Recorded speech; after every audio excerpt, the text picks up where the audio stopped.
call to order this November 25th, 2025 meeting of the Blair Mayor and City Council. I'm Mindy Rump, the Mayor of Blair, and I am pleased that you have joined us this evening and didn't blow away on your way here. This is a public meeting and you are part of the process. I encourage you to participate, ask questions, and share your thoughts. I want you to feel comfortable, and I will do everything that I can to make sure that your voice is heard. We do have several rules to help us proceed with the meeting, and I ask that you please keep them in mind. Please turn off your cell phones. If you need to take a call, step outside the chamber. When you wish to speak, simply raise your hand and I will acknowledge you and you can come forward to the podium. Brenda Wheeler, our city clerk, must record who you are, so please state your name, spell your last name, and state your address. Keep your remarks brief, about 3 minutes, so others have the opportunity to speak. And please direct your comments to either myself, city council, or to our city staff. A copy of the Open Meetings Act has been posted by both exits, and we will begin this evening with the roll call of members. Banner? Present. Paulson? Here. Wolf? Here. Wolf? Here. Willis? Here. Clark? Here. Fletcher? Yep. All members are present. Thank you. If you please stand and join me for the Pledge of Allegiance. I Pledge allegiance to the flag of the United States of America and to the republic for which it stands, one nation, under God, indivisible, with liberty and justice for all. Thank you. Before we move on to item number 4, I'd like to publicly thank everyone, many of whom are in this room, for their participation with our Tannenbaum event last Thursday. It was, I would say, very well accepted by the public, and we had a lot of council members and staff and other volunteers in our community that put in a lot of hours as elves, and it was very appreciated and a successful event, so thank you very much. Item number 4, approval of the consent agenda. So moved. Second. We have a motion and a second to approve the consent agenda. Please register your vote.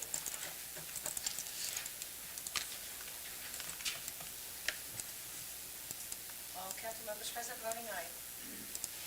Item number 5, consider resolution 2025-129 approving an amendment to the LV 840 application from Little Blossoms Kids Club, 2232 Washington Street, allocating a new distribution of LB 840 funds. Mr. Green. Thank you, Mayor. Good evening, and good evening, council members. Phil Green, City Administrator. Mike Rooks is out of town tonight, and so I'm kind of filling him for this regarding this LB 840 application. This is actually not a brand new application. We're returning to one that you had previously granted $110,000 for. There's no additional dollars that are being requested right now, but the applicant is back before you asking for a shift in the funding. I'll have Cassie come up here in just a second, but very briefly, what had happened in the past was, again, $110,000 that was allocated towards Little Blossoms and the Little Blossoms Kids Club. That was divided into 2 different tranches. One was $60,000 for a bus and to help with transportation, and that was set up to be a forgivable loan over a 7-year period, and part of the collateral for that bus then, or at least, an arrangement was going to be set up that if they closed for some reason and the city's money was involved in that bus, that the bus would ultimately be returned back to the city, and that cost, if you will, towards that would be amortized over a 7-year period. Then there was an additional $50,000 that was set up as, again, a forgivable loan, but that was going to be used for other repairs and enhancements that would be done at the facility, and that was tied to job creation, and there was a certain number of jobs that were in that initial application. She had 12 months to reach that milestone and then needs to maintain that for 36 months or 3 years, and then that would become a forgivable loan as well. And what the request ultimately is, because of the good job that she did at acquiring a bus at much lower rate than what she'd anticipated, to transfer $30,000 from out of the bus fund, if you will, to over into the other remodeling and enhancement fund, which would then do the dollar amount that you see in the resolution here, $30,000 as that 0% interest over the 7-year period for the bus, and then $80,000 for the 3 years, 36 months based on employment. So Cassie, why don't you come on up, talk a little bit about what you have done, what you're planning to do, and then we can open it up for the public. Hi, council members. Okay, I am back to talk through my process of how I would like to reallocate funds. Oh, excuse me. My name is Cassandra Rice, REI, S as in Sam, Z as in Zebra, and then my address, Correct? 280 Riverview Drive, Blair, Nebraska. Thank you. I am here, though, today to attempt to ask you guys to reallocate the funds. I was able to acquire a bus through the auction through the school district that received a clean bill of health and has been maintained very well through the school. And that opened up the opportunity for me to be able to reallocate those funds that were originally used for the bus to put it towards an outdoor project for the kids club. I'm looking at creating a basketball court for the kids. Previously, it was a playground more utilized for pre-K and toddler ages. I would like to vamp it up to be school age appropriate. One of the big ways I would like to do that is creating a basketball court. And if you guys have kids, grandkids, anything, Gaga Ball pit. Gaga Ball is the it game for school age. It's just an octagon made out of wood, and the kids love it. So I would like to put in a Gaga Ball pit, as well as extend the play system. We do have a lot of property that is unused on the west side of our building, and I would like to extend that out, have the play system shift, and then have a grassy area for soccer, football, those types of things for the kids. And that estimate coming in, and that's with all of the utilities, the labor, basketball hoop, concrete, fence, to shift the fencing, and that comes in at $30,000, $30,527. Is this the Deerfield facility? Yes. Does council have any other questions for Cassie? Thank you. Thank you. Finance Committee, did you meet on this? We did. Yes, we did. We felt that the usage of the funds for the bus showed constraints. They found one at auction, spending the money to upgrade it, coming well under budget. We all agreed that reallocating the funds for additional improvements, as Cassie had mentioned, is a great idea. So with that in mind, if no one has any additional questions, I'd like to make motion to adopt Resolution 2025-129 as presented. Oh, sorry. Got to introduce, sorry. Resolution number 2025-129. Resolution number 2025-129 was introduced by Councilmember Clark, approving an amendment to the LB 840 application from Little Boss Kids Club, 2232 Washington Street, allocating a new distribution of the funds. Now I'd like to make a motion to adopt Resolution 2025-129 as presented. Second.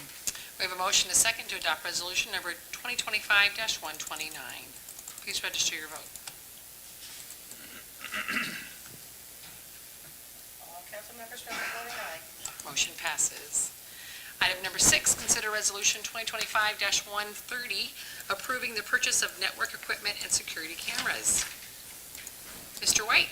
Good evening. I'm going to sneak in here real quick and say two quick things, then turn it over to Tom. Number one, the Finance Committee did talk about this, so Mayor, if you want to ask for their recommendation, we did have it on the sheet. And number two, all of this had been budgeted for dollar-wise. Tom will go over the details, but it is in the current budget for each of the facilities. Okay, thank you. So it's very similar to the cameras that we put in the library and are putting in Generations Park. Essentially, I'm seeing a delay and kind of inventory problem with ordering, so I'd like to order basically the next year's worth of projects and cameras now so we get them in time.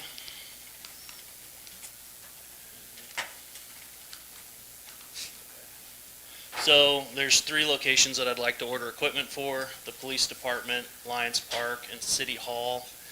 Currently the police do not have any cameras, and they need some network components updated and replaced to be able to support this. Lions Park, as we know, there's been a lot of vandalism there. We have no cameras there, but we do have internet. I got that installed this fall. And then City Hall, we just have an older camera system, and we need to add a few more to kind of cover the outside and the annex. So I'd like to get equipment to be able to cover these 3 locations. Use the same camera system just trying to get ahead of some of the delays we're seeing because of tariffs and other delays. And then we would essentially install these as they come in over the winter and spring, just to increase the officer staff and public safety. Cost, like Phil had mentioned, I put this in the budget. I don't expect that all of this will hit at the same time because they'll invoice when they ship. But kind of priority for me is Lions Park, and then the police department, and then City Hall towards probably summer of next year. And I think that's it. Are there any questions? You're doing the install yourself then, I Yeah. assume, correct, and your team? Perfect. Me and the new IT person, so. Was there another location we were looking at? Dodge Park. So we, The water, the Dog park and Splash pad? so the library is, there's a few left, but they're on the new system now. Generations Park, I'm still waiting for some of that equipment to come in. the impound lot we that had as talked well. about. I've looked, I kind of did site surveys and looked at all those. Okay. I'd like to hit kind of in 5 months to kind of target getting the water plant going, because we just paid for another 6-month maintenance contract with the current provider. So I want that to run out, and then I'm just gonna time it with that, so. Water treatment, Black Elk, that's another one. They're all kind of coming online, but we did finish up, kind of that dark fiber project. It got installed yesterday, so we can start to get the water treatment plant and the reservoirs and things like that, cameras up there, so. Any other questions for Mr. White? Awesome. Thank you. Thank you. Are there any comments from the public? Having none, Finance Committee. Yes, we did meet on this. And we all thought it was a very good idea, and it was also budgeted. So with that, I would like to introduce Resolution 2025-130. Resolution number 2025-130 is introduced by Councilmember Wolf, approving the purchase of network equipment and security cameras. Make a motion to adopt Resolution 2025-130 as presented. Second. We have a motion and a second to adopt resolution number 2025-130. Please register your vote.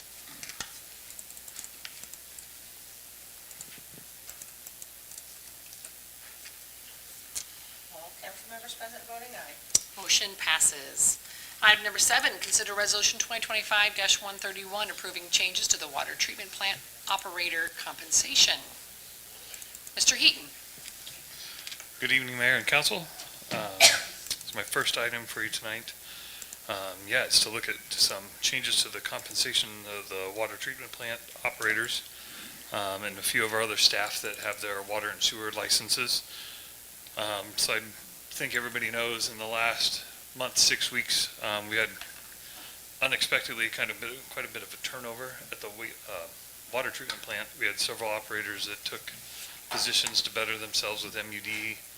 One guy took a job in Iowa. Can't fault anybody for wanting to better themselves, but it kind of made us take a step back to want to kind of see what we can do to keep these guys here and keep them engaged. So one of the first 2 things I guess we'd like to propose is to, one, upgrade the compensation they get for various water licenses and sewer licenses, and then look at possible hiring bonus. So currently, right now, grade 4 water license is your entry-level grade, and a grade 1 wastewater is the entry level that we essentially require everybody that's working at those plants to have. And then we also have some utility guys that have those.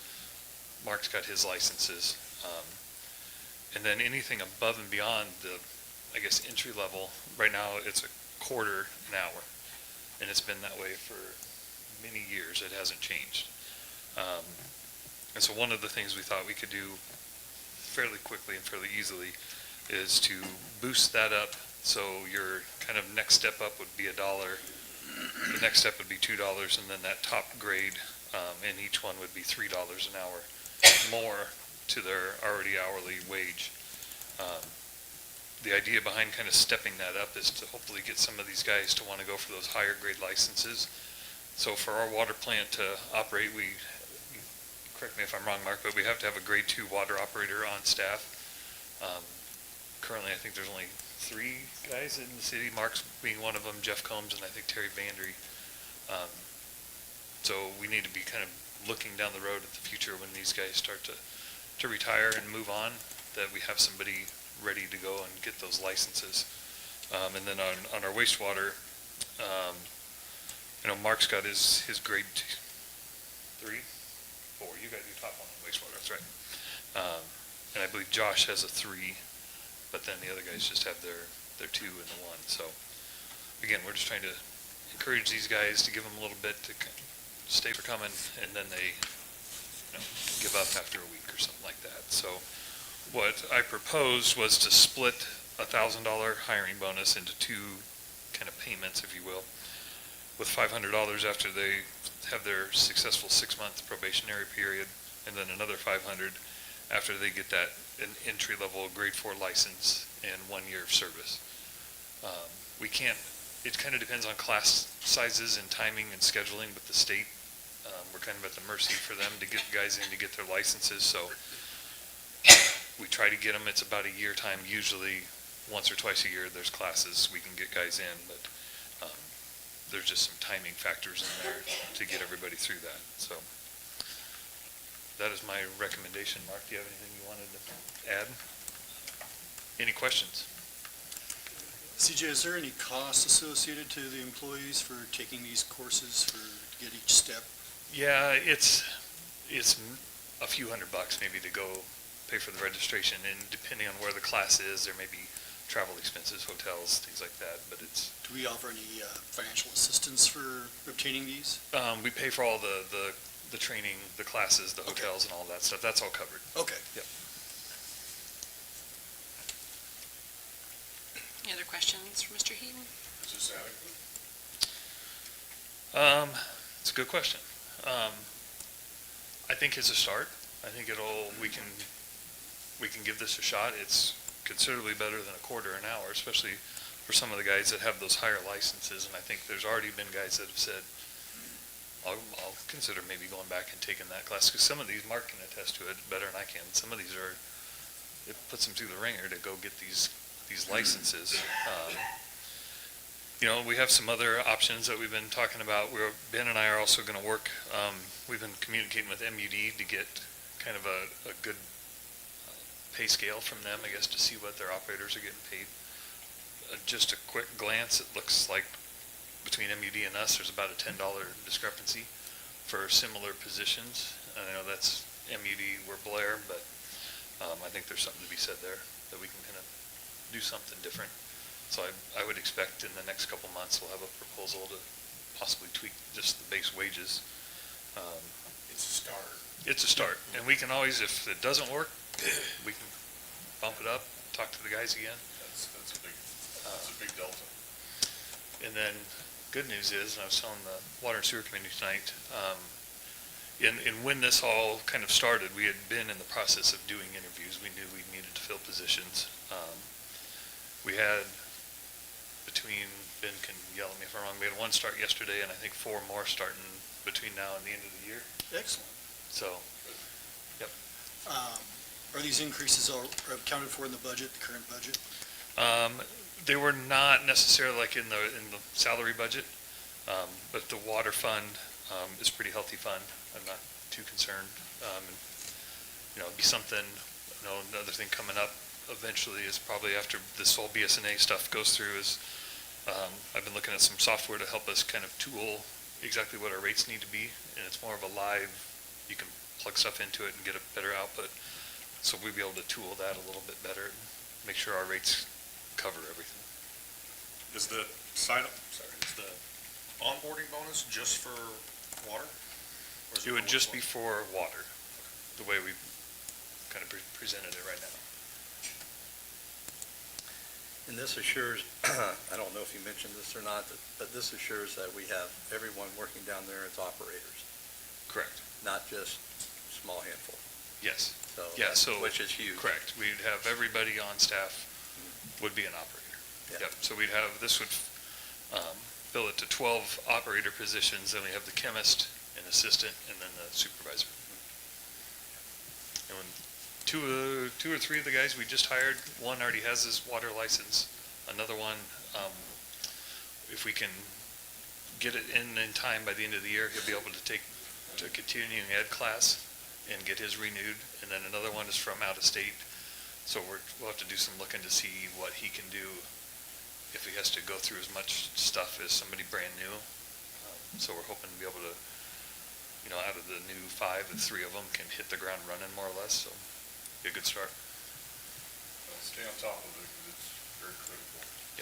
Are the licenses specific to Nebraska, or are there reciprocal Yes, states? they're through the state. It's just, so Nebraska, it's not like a Yep. Nebraska, Iowa, it's one state, got it. Yep, and there's different requirements, like if, for like a grade 4, you need to work so many months or have a associate's degree or a bachelor's degree, and then you can qualify then to go actually take the class and take the test without, if you don't have as much education, you have to have more time in plant experience to kind of qualify for those things. Is there like a continuing ed requirement for this as well? Yep, do you know how many hours a year? So, water is 10 hours for 2 years, and wastewater is 20 hours. And city pays for that as well? I Yep, assume. so there's conferences throughout the year. We try to have the League of Nebraska Municipalities puts things on that qualify. So like the annual conference, I think you've all had a chance to go to, and then that's, they do a spring and a fall one. And then they do a separate utility conference the first week of January, which I think you can get all 10 of your hours at that, if you go to that. So, and there's all sorts of things that pop up that they do throughout the state that'll have, you can get 2 hours if you go, or 3 hours. So we try to make sure the guys get to all those. So usually getting the hours is not an issue.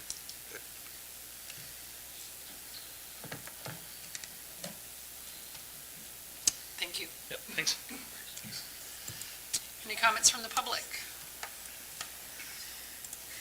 Having none, Water and Sewer Committee. We did meet and discuss, like CJ said, we met a couple weeks ago and discussed this, and kind of brought this up. We were talking about hiring extra people, the need for it. Blair, if it doesn't have a running water plant, Blair dies. It's a very, very important piece of the infrastructure for Blair.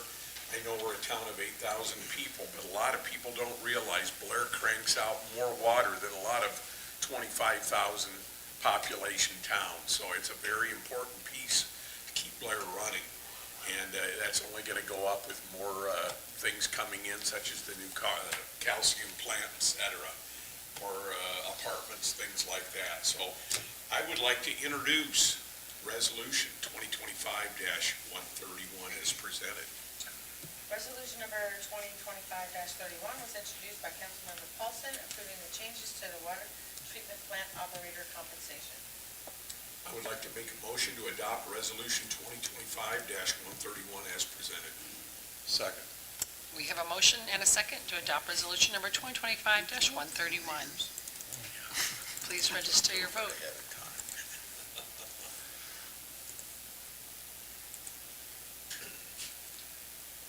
All council members present voting aye. Motion passes. Item number 8, consider resolution 2025-132, approving an agreement with JEO to update the Blair Water Treatment Plant Risk and Resilience Assessment and Emergency Response Plan. Mr. Heaton. Thank you, Mayor. I'm going to kind of talk about the next 2 items, I guess, 8 and 9, kind of at the same time they go together. So 8 specifically deals with the water treatment plant for the emergency response plan and the risk and resiliency assessment. These 2 plans are required every 5 years to be updated by the state of Nebraska for the water plant. For the wastewater plant, we'll talk about a little bit more here at the end of this, but that's more optional at this point.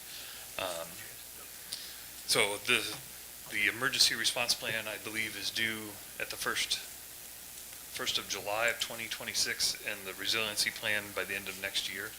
But these are 2 30, 40-page, very lengthy documents that take quite a bit of time and staff involvement, and the consultant, I know I looked the last several times JEO has worked with the city to put these plans together and put everything together nice and neat that we can submit it to the state and the EPA and make sure we've checked all the boxes that we need to check. So I did reach out to JEO again. So the quote for them to renew the water treatment plant plan is $7,965. Currently, the state does not require one for the wastewater plant. In my conversations with JEO, there's some kind of rumblings at the state that it might be coming that these are required. Right now, I haven't heard anything official, but in my opinion, just to make sure that we're covering our bases at both plants, I think we should look at having that plan done also. And since that hasn't been done before, it'd be more work to get everything put together. And the quote for that is $22,800. In both of these, we have funds in the professional services line for each department that we can cover these expenses. We kind of set money aside in there for various engineering projects that come up throughout the year. Any questions? Thank you. Any comments from the public? Having none, Water and Sewer Committee. We did meet on this, and like CJ said, that this is necessary and required. So if the council doesn't have any questions, I will introduce resolution number 2025-132. Resolution number 2025-132 was introduced by Councilmember Willis, approving an agreement with JEO to update the Blair Water Treatment Plant Risk and Resilience Assessment and Emergency Response Plan. Make a motion to adopt resolution number 2025-132 as presented. Second. We have a motion and a second to adopt resolution number 2025-132. Please register your vote.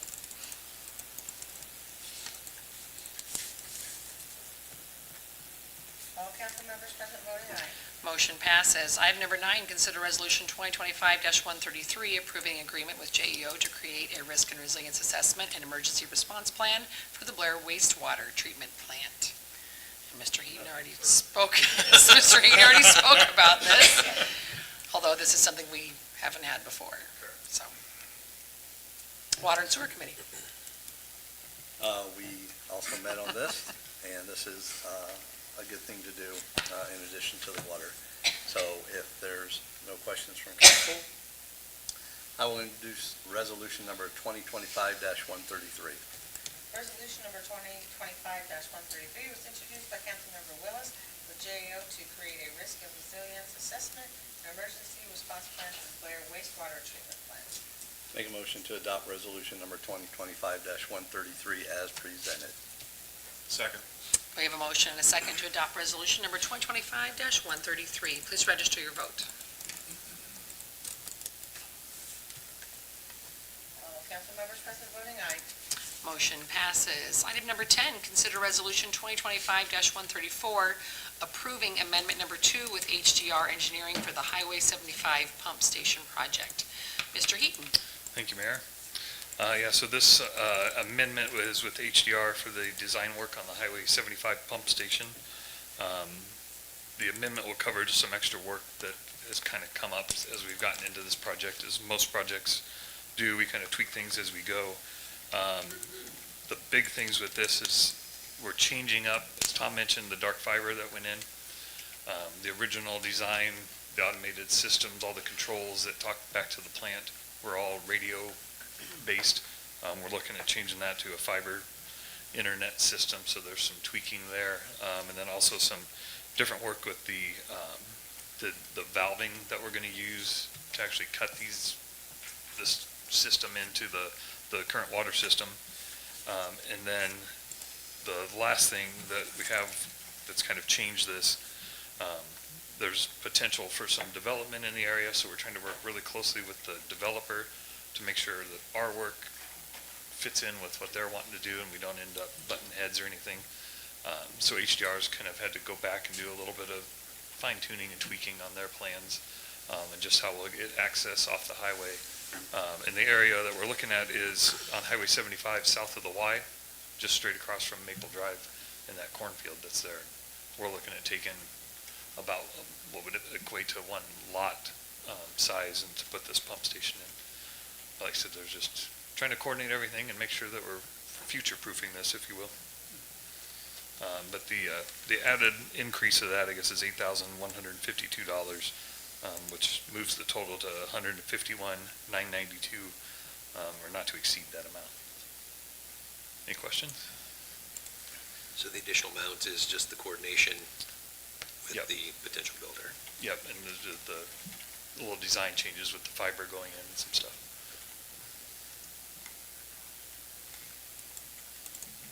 Thank you. Thanks. Thank you. Any comments from the public? Having none, Water and Sewer Committee, this is your night. Yeah, we did meet on this. I remember talking about this before with the pump station.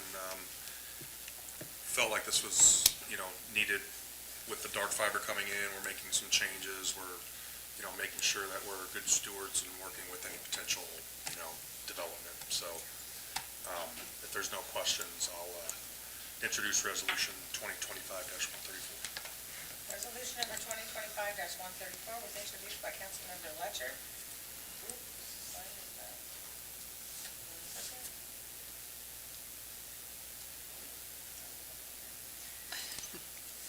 Resolution number 2025-34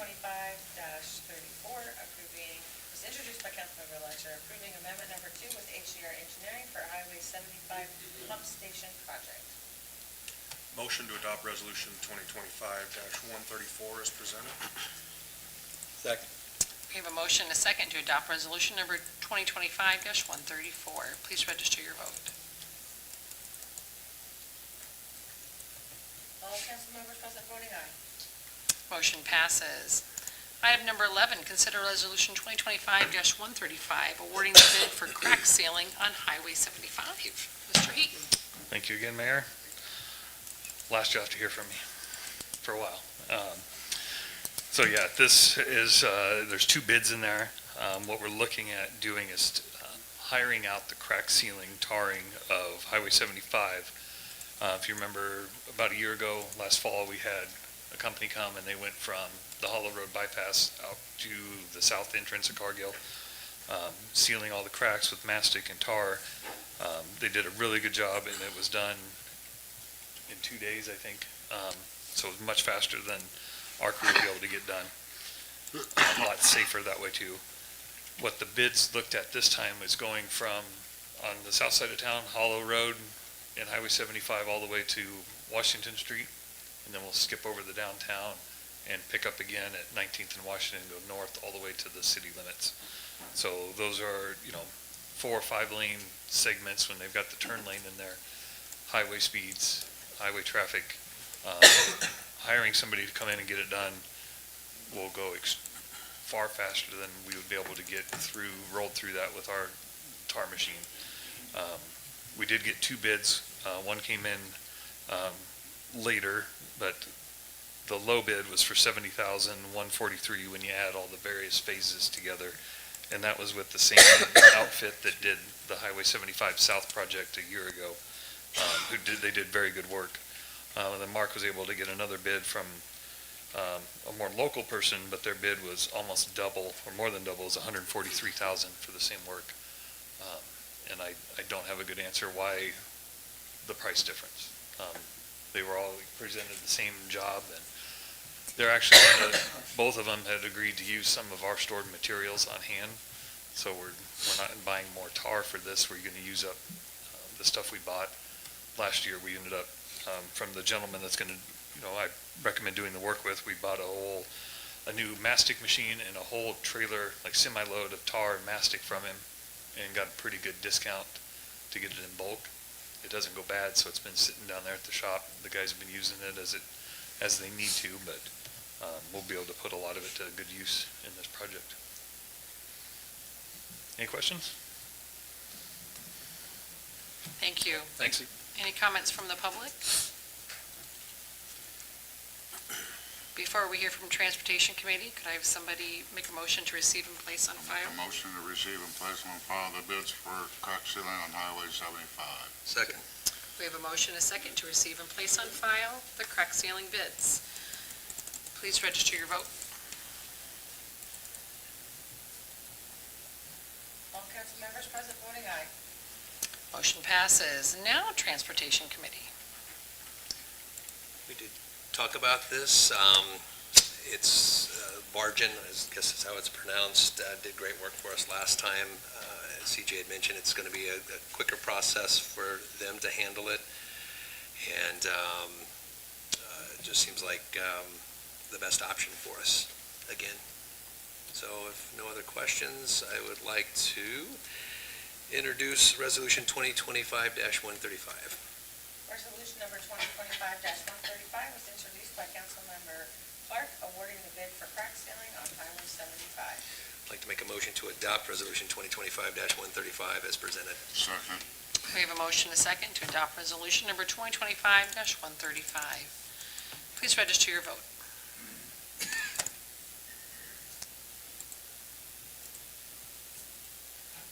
All council members present voting aye. Motion passes. Item number 12, consider resolution 2025-136, amending the Blair Municipal Code Appendix Permit License and Application Fees to include updating building and zoning permit fees. Mr. Green. Thank you, Mayor. Aaron, if you want to go ahead and bring up that first red line attachment, we'll be talking a little bit about it. So a little while back, the Judiciary Committee met and discussed this. We didn't have a chance tonight to go over the details, so hopefully if you have any questions, please speak out. But just a little over a year ago, we updated the vast majority of our fees, especially on the building permit side. But we also knew, and I've talked about this at a couple of budget workshops, we talked about it recently when we had our last Fifth Tuesday meeting about additional revenues, that there are some things that a lot of municipalities charge for when it comes to expenses and activities that are done in the community development area, planning and zoning, building permits, things like that, that we just historically have never charged anything for. We do the work, but we've never gotten any revenue from it. Philosophically, if I can, real quickly, again, just remind you that I think part of the philosophy of the building department and community development department is that it should be self-funding, that the people that are doing the work and doing the activity should be generating enough revenue that therefore all the personnel that are required to do those activities are being paid for through those fees. Therefore, it's not a burden on the property tax owners or property owners here in town through property taxes, and it's not a burden on our sales tax. It's being paid for by the people that are actually doing the work. So when we met with the Judiciary Committee, we reviewed information that one of our interns had put together for us over the summer that Brenda had worked on, kind of done some comparisons for us with other municipalities, and we felt pretty comfortable with the vast majority of the fees that we already have. It was those fees that we're not charging anything for, or that work that we're not charging anything for, that they did feel like should be recommended to you tonight. And so that's what you see before you here. The way this document works, all the black text has not been changed at all. So these are current fees that are in the document. So Aaron, as you scroll through the second page, third page, we've reorganized this a little bit, did some indents. I added a few cute little boxes and some things like that just to make it a little easier to be able to read as we go through here. But you'll eventually get into, I think, the fourth or fifth page, and you begin to see some red information in here. And again, the traditional way that red line works, if it's red and underscored, it's being added. If it's red and striked out, it's being removed or replaced by whatever information might be there. So this is in the section that deals with building permits, both residential and commercial. The section right above it deals with the financing of it. And Aaron, if you scroll up just a hair, there's a chart in here that basically, depending upon the valuation of the construction, and that's estimated by us based on the square footage of the facility and the kind of work that's being done. Once you get the value of the construction, then that equates into what the permit fee is going to be. Therefore, I've always liked to say, if you take two 1,500 square foot houses, and one is built with fairly simple finishing, and the other is decked out to the max with gold and marble and things like that. Those are all superficial type things, really don't affect our building inspector, don't cost any more. So we would value those exactly the same, even though one house might be actually on the market for more just because of its finish. So that's how you end up with these values for the permit. We've always charged for those, and we've increased those fees, like I said, within this last year. What we've not done, and a lot of communities have done, is a plan review fee. And so we're recommending here a plan review fee that makes variations based upon whether it's a residential permit or a commercial permit. On the residential side, the amount that they pay on the far right-hand side is based upon the permit fee, not the total value, but the permit fee that's there. And so, again, if it ended up being a residential use at all, and this is not just new family, single-family housing, but it's also remodels, it would also be accessory buildings and garages, things like that. If it's any kind of residential use, if the permit fee is $600 or less, it's just $25 for the plan review fee. If it's between $600 and $2,500 as far as the permit fee is concerned, it would be $50. I think probably the average house that we see built these days is between $1,500 and $2,000 as far as the permit fee is concerned. So the vast majority of our homes are going to be in this area. So you're looking at an additional $50 fee that covers the review, or the plan review. And then for those, much larger, more expensive homes, those would go up to the $100. Then on the commercial side, it would be 25% of the permit fee with a minimum, though, of $100, but not to exceed 100% of the permit fee. So therefore, if it was a relatively small structure, therefore you might have 100% of the permit fee, but no more than that, at a minimum of $100 or 25% if it ends up being one of the really large commercial businesses that we sometimes have. And then we have a charge in here on the commercial side for deferred submittals. And a deferred submittal would be if they came in with drawings that, say, only showed the footings and said, well, we would like to defer until a later time the actual structure itself. We allow them to do that, and we've historically allowed them to do that, but it does put an extra burden on our plan reviewer, because then ultimately, once that design comes in, he oftentimes has to go back and compare what that original footing was compared to now the structure that you're going to be placing upon those footings. And so we would charge an additional $100 per submittal for those that are being submitted. The next section then deals with stormwater management plans and silt fencing. We, again, historically have always had a stormwater management plan that needed to be submitted. This would be slightly separate. On the stormwater, we've required those plans to be submitted. We've not charged them for our review of those plans. This would be partly for that review, and then partly for reviewing the silt fencing that goes along with it. Now, historically, if they're going to disturb over an acre in size, then the contractor has to get a SWIP permit through the state. And the state usually then requires some inspectors to be out there looking at the silt fence. So it's a little bit less burden on us, but that's disturbing a full acre or more. Those are usually fairly large commercial developments. And there's more than enough plan review that would go on in the stormwater management review that I think would compensate well for the cost that's going to be shown here. On the residential side, though, there would be, for most typical houses, a minimum charge here, again, of $50 to help review that, and then to keep an eye on whatever silt fencing might be required for those homes. We have had experiences in the past where, especially in some of the hillier areas of town, someone's been building a house, and all of a sudden the big pile of dirt that sits there ends up washing into the neighbor's yard to some degree because they don't have sufficient silt fencing. So any questions on those two issues? If not, going on, the next page has no changes. Page after that has just one page. This gets into the kind of the sub-permits, the mechanical, electrical, plumbing permits that are out there. Most of these fees, again, were pretty much in line with the other communities in our area. But one that we wanted to add is an annual requirement for both backflow and then grease trap inspections. On the commercial side, restaurants all have to have a grease trap. Those get inspected every year. Again, we've always sent our inspector out to do that, but at no fee. Now we would be charging $35 a trip for those. And there are some backflow preventers that are required to be inspected every year. There's paperwork that we have to collect on that. We have to collect that information and submit it to the state every couple of years, I think it is, Brenda. And so this would just, again, help compensate for some of that time and expense of those activities. Then going on to the next one, we're in the mechanical section. We haven't changed any of the sub fees, but let me describe a little bit like at the Dollar General location. Dollar General, huge facility there. I don't know how many heating and air conditioning units are on the roof of that facility, but probably, more than 6, maybe a dozen, something like that.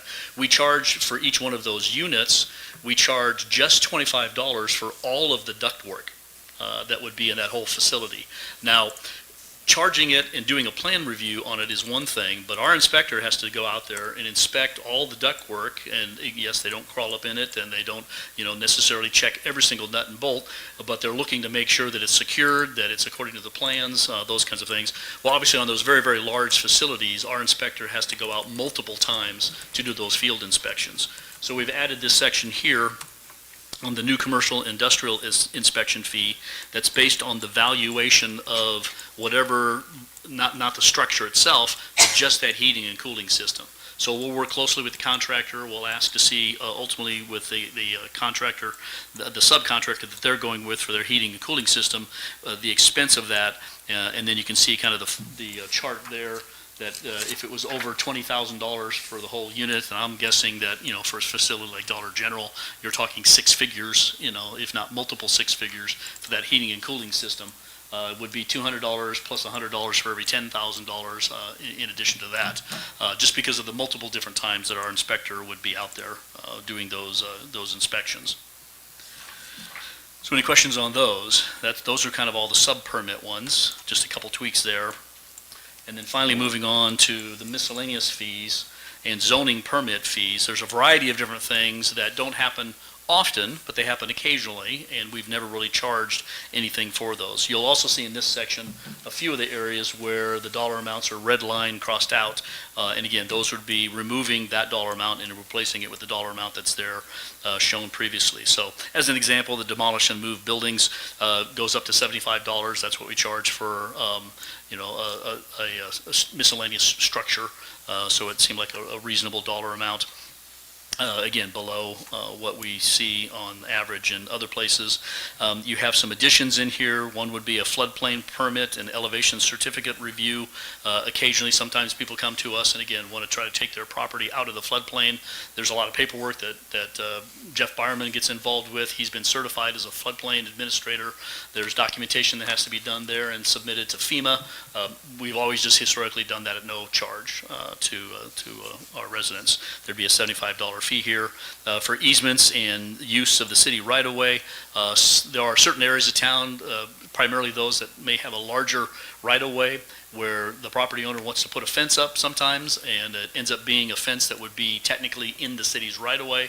They end up having to get an easement from the city, so again, it takes our staff time to prepare those documents. Ultimately, those documents have to be filed down at the Register of Deeds office. This would be a way to get some revenue for just, again, the time and expense our staff is putting into helping put those documents together for that property owner. For planned unit developments, which is kind of a kind of rezoning that takes place. The base zoning doesn't change, but it does allow them to recommend tweaks to the zoning regulations. We've historically not had a fee listed. We just always kind of called it a replat. Now we do have a specific fee that's listed there. And there's two different styles of PUDs that you can do. The PUD 1 is kind of the overarching large one.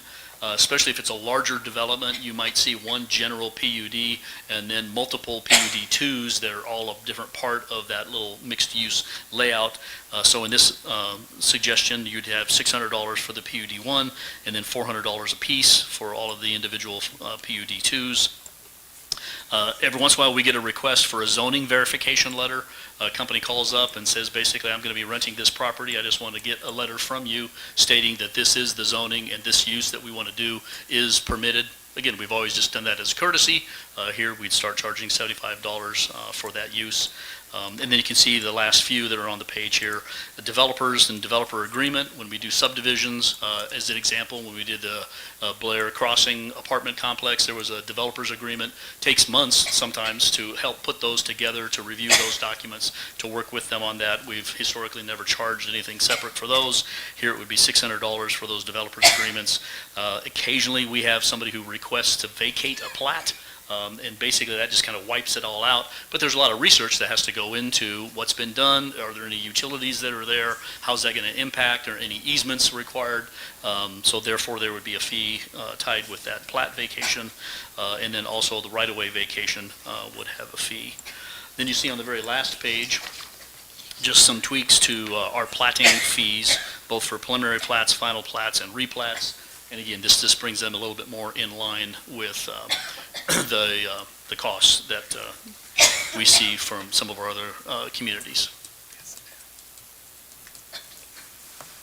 So any questions that you have for me on any of those issues? Thank you. Thanks, Phil. Any comments from the public?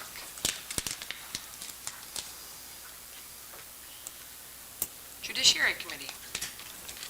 We met on this, and we were pretty good in alignment, really, with, what the other cities and towns around us were doing. It was just some of them that we didn't have any fees, and some of them we needed to tweak up just a little bit. So, yeah, we're in agreement with this. If not any questions, I'll introduce resolution number 2025-136. Resolution number 2025-136 was introduced by Councilmember Highfield, amending the Blair Municipal Code appendix permit license and application fees to include updated building and zoning permit fees. I'd like to make a motion to adopt resolution 2025-136 as presented. Second. We have a motion and a second to adopt resolution 2025-136. Please register your vote. All council members present voting aye. Motion passes. Before we move on to item 13, sorry, Mr. Green, I noticed that it's on our agenda in Spark, but it is not in the posted agenda here. I just want to make sure that it's in the agenda it's the one with the airport.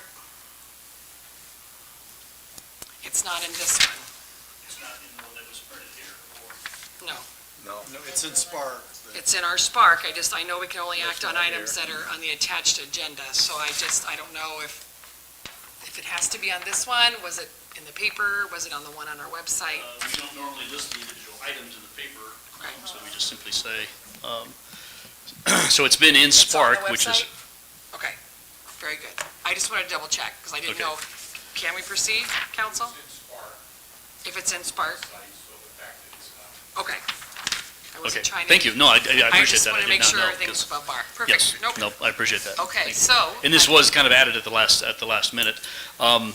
I'm planning probably in January, maybe in February though, to come to a council meeting with Dr. Johnson, Dave Johnson, who's the chairman of the Airport Authority Board, just to kind of give you an update on all the exciting things that are going on at the airport and kind of let you know what the next literally 24 months is going to look like out there with all the different activities that are going on. We are about ready to close on a land purchase that's been in the negotiation stage, in the planning stage for several years.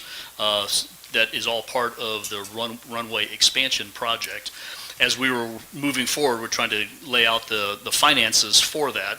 We investigated several different things. Usually we've gone to one of the local banks and just borrowed some short-term funds from them. Oftentimes, though, we've been able to do short-term financing because we're going to roll forward with a bond eventually someday, and so we've done bond anticipation notes and then eventually bonded all that. We could have gone that route. I got kind of busy and delayed a little bit as we started talking about this and looking for, well, what could we do fairly simply?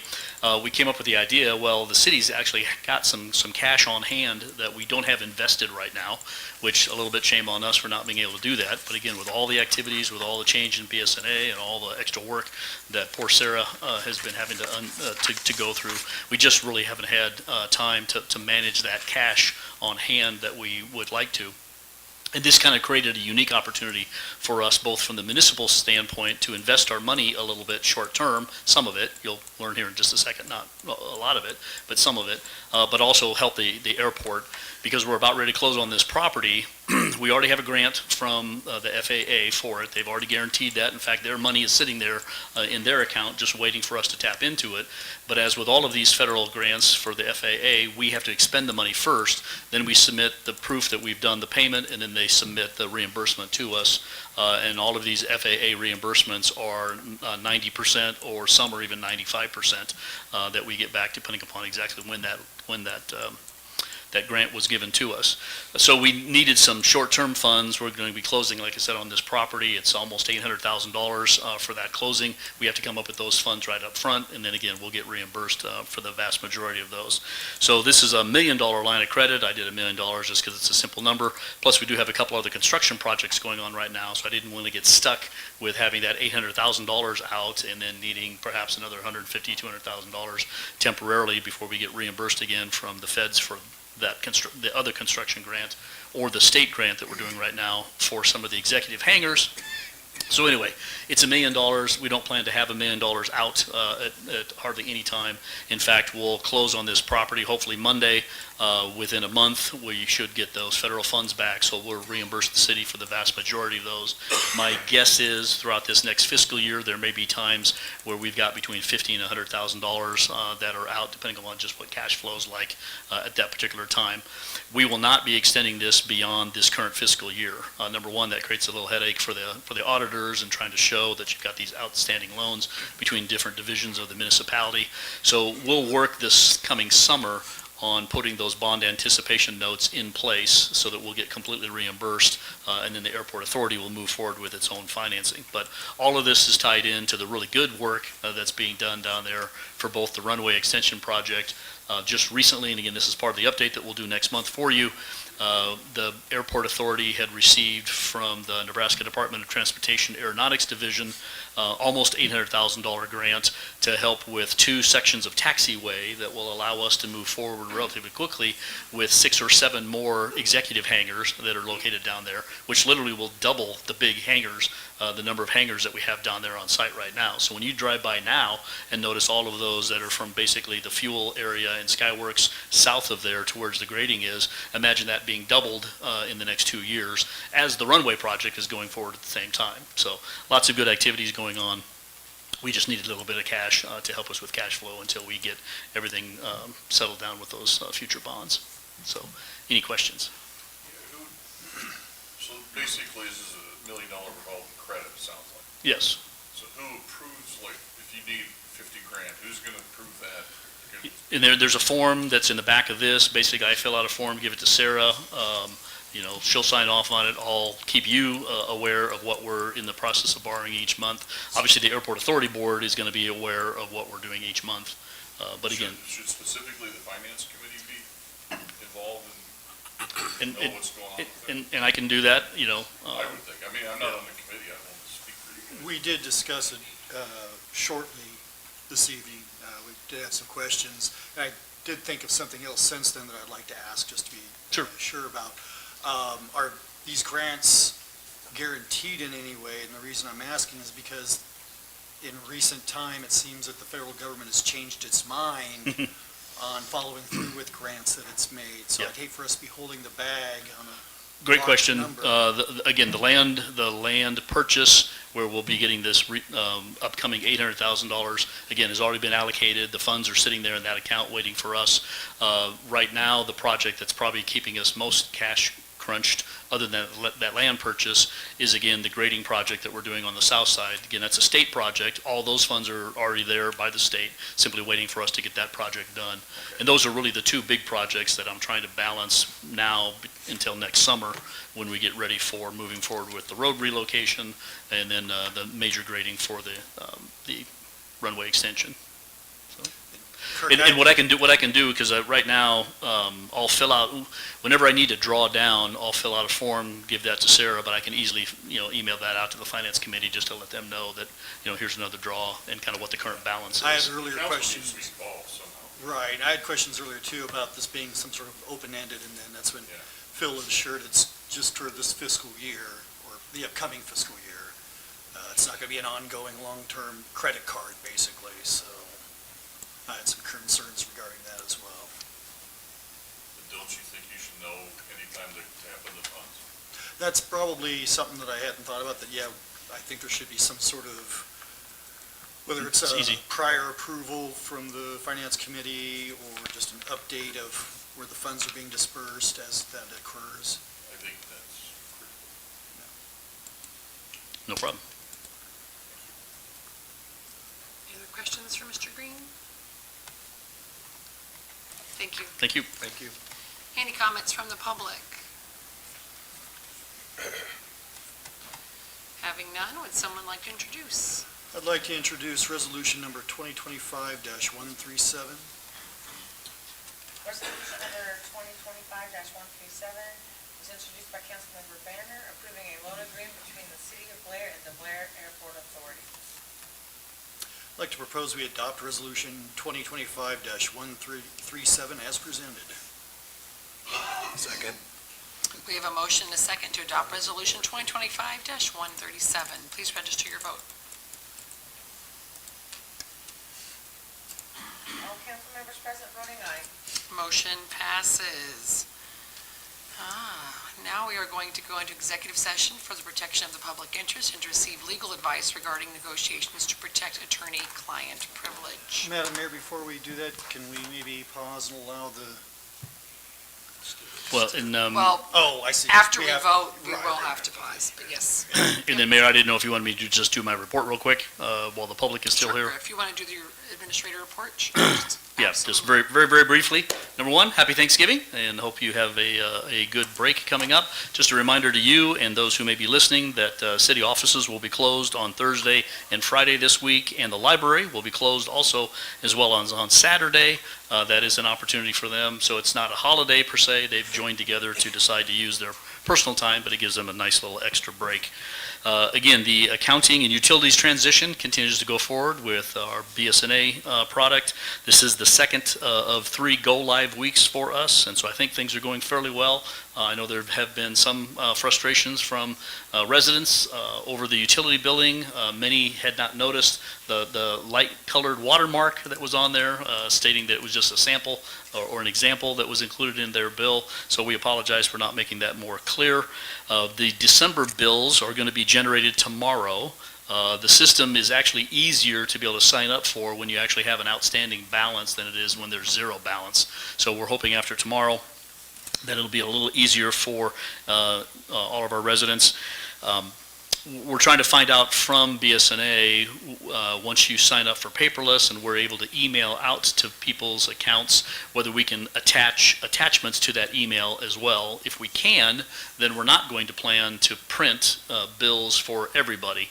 People who have already signed up and have already indicated that they're going paperless, we'll email them as long as we can email attachments and give them a little bit more additional instructions on other parts of the system. If we can't do that, though, we'll stick with our original plan that 100% of the bills might be printed next month. And again, there's not going to be any additional fees, late penalty charges, no paper processing fees or anything like that for December and January coming up. One more week, as I said, of on-site training. And then as we go into the executive session, just a reminder to everybody else who's here, there will be no other actions afterwards. And so after the executive session, we'll come back together, have to officially open it in the public, but then you'll move right to adjourn. Any items that are discussed tonight and that will have follow-up items, we'll take care of in the meetings to come. So, thank you. Thank you. Thank you. Could I get a motion? I'd like to make a motion to go into executive session at 8:03 PM to discuss possible negotiations involving the city of Blair and to preserve the attorney-client privilege. A motion has been made, oops, someone needs a second. Second. A motion has been made and seconded to go into executive session to discuss possible negotiations involving the city of Blair and to preserve attorney-client privilege. Please register your vote.